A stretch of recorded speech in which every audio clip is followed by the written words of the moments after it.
Minutos, hace unos días, aquí en 6 AM, el ex vicepresidente Germán Vargas Lleras encendió las alarmas, una preocupación latente para todos los colombianos sobre lo que está pasando con la vivienda, sobre la dificultad que tienen millones de familias, millones de colombianos para acceder a unos subsidios que no llegan, sobre las posibilidades difíciles que están viviendo los constructores en el sentido de no poder comenzar nuevos proyectos, sobre claroscuros que están mortificando a la opinión pública y que tienen que ver además no con opinión, no con mero análisis, con cifras concretas. El ex vicepresidente adelantó aquí, en 6 AM, en ese momento, que vendrían unas cifras difíciles que confirmarían los temores que ha venido manifestando él y amplios sectores de la construcción sobre lo que está pasando con un gremio que es fundamental, jalonador del empleo. En pocos minutos, Camacol, el gremio de los constructores, va a revelar esas cifras y saludamos a esta hora al ex vicepresidente Germán Vargas Lleras. Germán, buenos días. Buenos días, Gustavo. ¿Cómo amanecen? Pues aquí pendientes de las cifras. En estos días, no sé si usted ha oído, la señora ministra de Vivienda ha tocado el tema, se ha referido a la situación, ha reconocido que vivimos un momento muy difícil, pero asegurando que esto tiene que ver con variables macroeconómicas y que los efectos se sentirán en 2024 de lo que pase hoy, lo cual puede ser cierto, pero los efectos del empleo, eso sí los vamos a sentir ahora, ¿o no, Germán?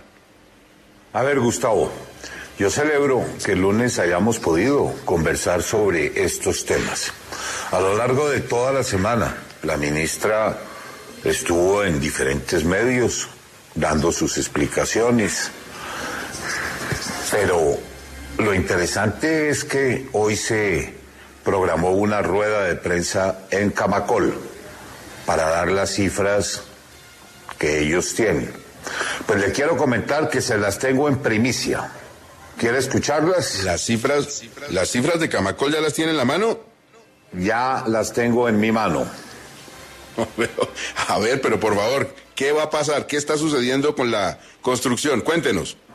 A mí me da pena chiviar a Camacol, pero ¿cómo no se las proporciono? ¿Qué va a decir hoy Camacol? Que la caída en las ventas en efecto se produjo, que las ventas totales durante los 12 últimos meses cayeron en 14.6%. Las de vivienda de interés social, el 13%, y las no bis, un 17%. Pero ojo, Gustavo, en el mes de enero de este año, la caída en ventas subió al 50%. De eso, las viviendas de interés social cayeron en un 51.5%, y las que no son de interés social en un 46.6%. Los lanzamientos, que son los proyectos de vivienda que se ofertan, cayeron en los últimos 12 meses el 17.7%. Los lanzamientos de vivienda de interés social un 14.1%. Y los que no son de interés social un 26.8%. Si se compara el mes de enero de este año con el del año anterior, la caída en los lanzamientos, que le repito son los proyectos que se ofertan para ventas, cayeron en 41.8%, los de vivienda de interés social en 35%, y ojo a este dato, los que no son de vivienda de interés social en un 57%. Pero es que no tenemos cifras buenas, Gustavo. Le hablaba de los lanzamientos. Ahora hablemos de los proyectos que inician obra. En enero del año 2023, los proyectos que inician obra cayeron en 28.1%. Y 29%, mejor dicho. Los de interés social cayeron en 36.1%. También cayeron y sufrieron las cifras de oferta de vivienda. De manera que ahí le entrego frescos los datos que va a develar hoy Camacol. muy preocupantes, porque también concuerdan con Galería Inmobiliaria, que es otro referente del sector, una empresa de investigaciones y análisis de muchos años y con mucha experiencia en investigación de mercado. ¿No la conoce? Es una que preside el doctor Alberto Izaza. Bueno, los datos de Galería Inmobiliaria se parecen mucho. Para febrero las ventas cayeron en menos 54%. Las no bis un 45% y las bis un 59%. Y las cifras de desistimientos, que es la gente que ya había comprado su vivienda y en este momento desiste de recibirla, de seguir con el negocio, en la medida en que entre el momento que la compró y el momento actual, pues la tasa de crédito se le trepó, de crédito para la compra, se le trepó del 7 al 20 y los subsidios pues no le llegaron. ¿Se imagina la tragedia de una persona que después de haber estado ahorrando durante un año con la ilusión de poder acceder a su vivienda, tiene que desistir de la compra? ¿Cómo le ve los datos? Estábamos en lo cierto, en lo que conversamos el lunes. Y la preocupación que teníamos está absolutamente justificada con estos datos que usted adelanta, que Caracol adelanta a Camacol, que se parecen pero no son lo mismo. Germán, repítame la cifra de los proyectos que están embolatados, que no arrancan. Pues la cifra de los proyectos que no arrancan, o sea, del inicio de obras.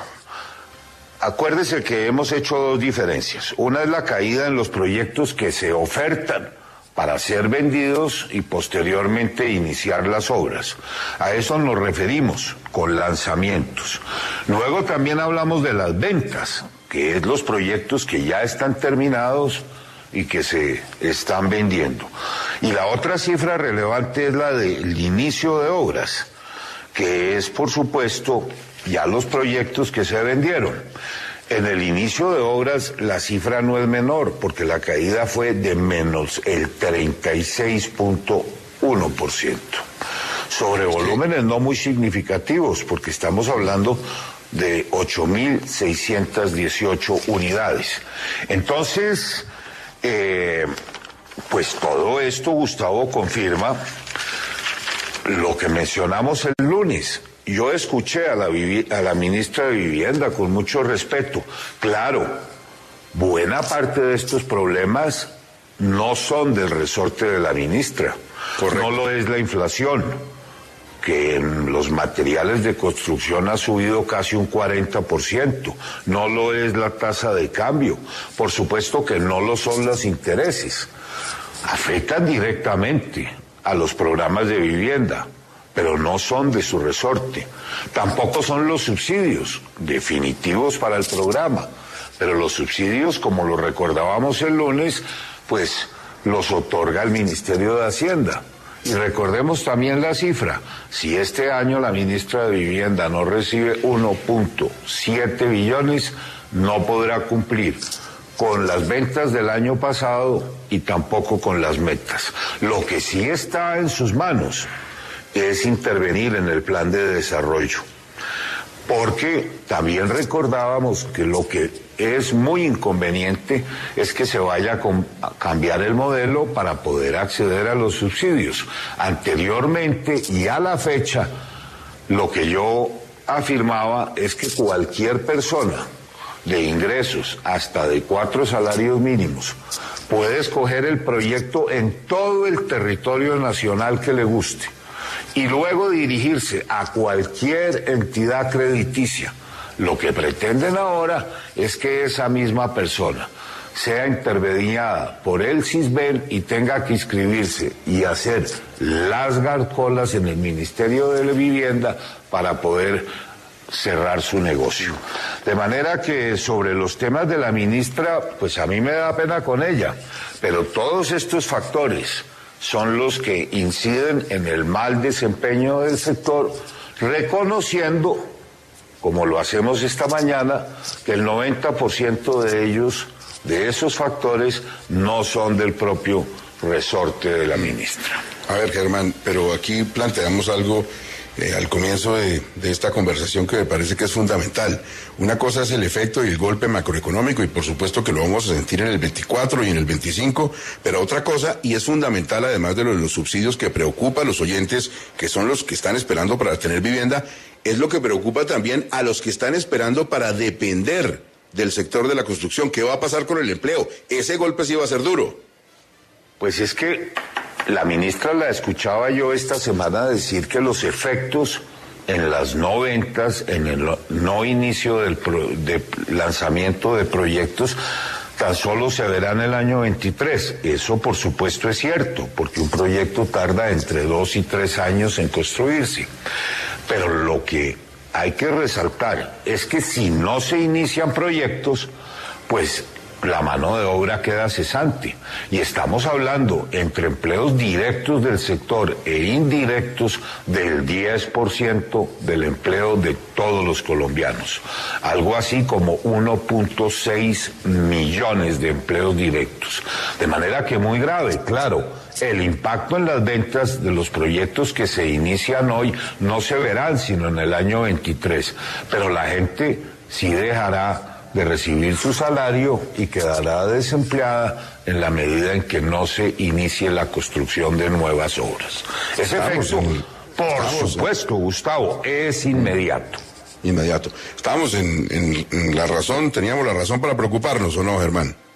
Toda. No hay una cifra que pueda ser controvertida y que no nos confirme todo lo que aquí dijimos el día lunes.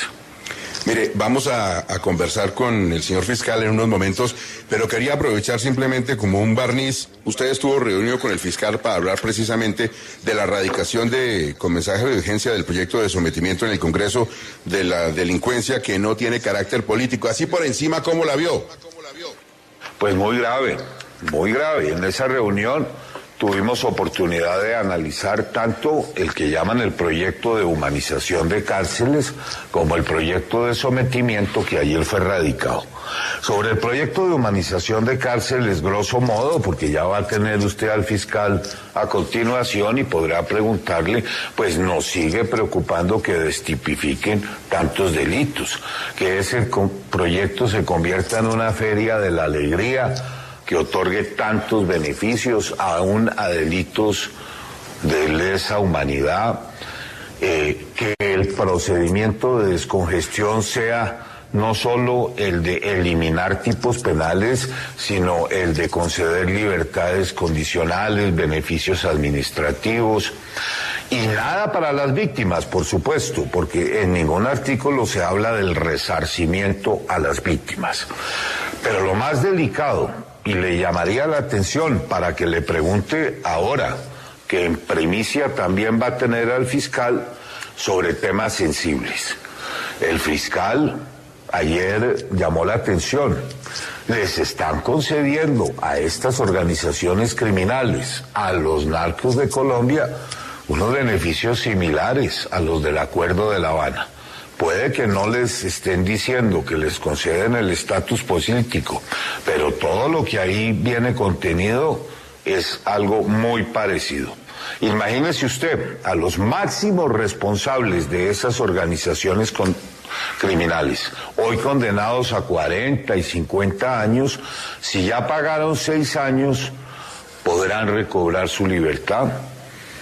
Ahí le menciono ese tema. Pregúntele también por lo que él vio en materia de extinción de dominio, por los dineros que les permiten mantener si se acogen a este proceso, por el principio de oportunidad, que según el criterio del fiscal se asemeja mucho a los indultos y amnistías, pero disfrazados en un principio de oportunidad. Mucho temita tiene para conversar con el fiscal y nosotros, por supuesto, también los tenemos. En nuestra próxima charla le propongo hablemos de empleo. Hoy será radicada la reforma laboral y también podríamos, y lo invito a hablar de pensiones y naturalmente de este proyecto de sometimiento, de lo que estoy seguro, mucho tendremos que hablar. El ex vicepresidente Germán Vargas Lleras en Caracol Radio. Germán, un abrazo, gracias. Igualmente para usted, para Jorge, Diana, Juan, para todos.